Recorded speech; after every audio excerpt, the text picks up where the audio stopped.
بسم الله الرحمن الرحيم. لا أقسم بيوم القيامة ولا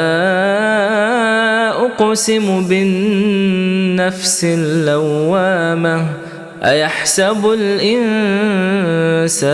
أن لن نجمع عظامه بلى قادرين على أن نسوي بنانه بل يريد الإنسان ليفجر أمامه يسأل أيان يوم القيامة فإذا برق البصر وخسف القمر وجمع الشمس والقمر يقول الإنسان يومئذ أين المفر كلا لا وزر إلى ربك يومئذ المستقر ينبأ الإنسان يومئذ بما قدم وأخر بل الإنسان على نفسه بصيرة ولو ألقى معاذيره لا تحرك به لسانك لتعجل به إن علينا جمعه وقرآنه فإذا قرأناه فاتبع قرآنه ثم إن علينا بيانه كلا بل تحبون العاجلة وتذرون الآخرة وجوه يومئذ ناظرة إلى ربها ناظرة ووجوه يومئذ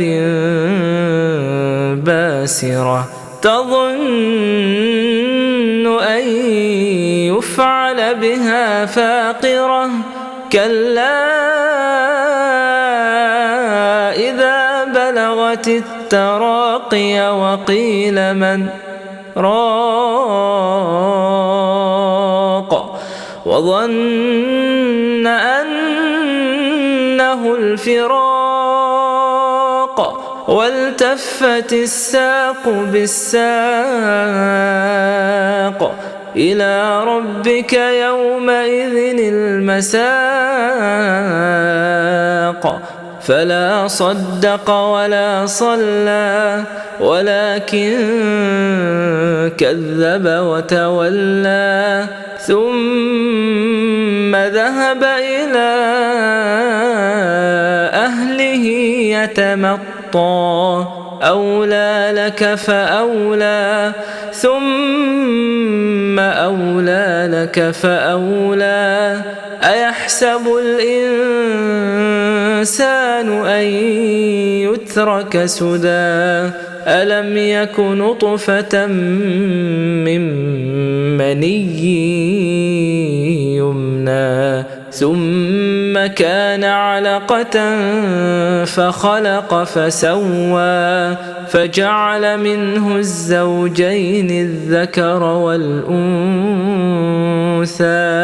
أليس ذلك بقادر على أن يحيي الموتى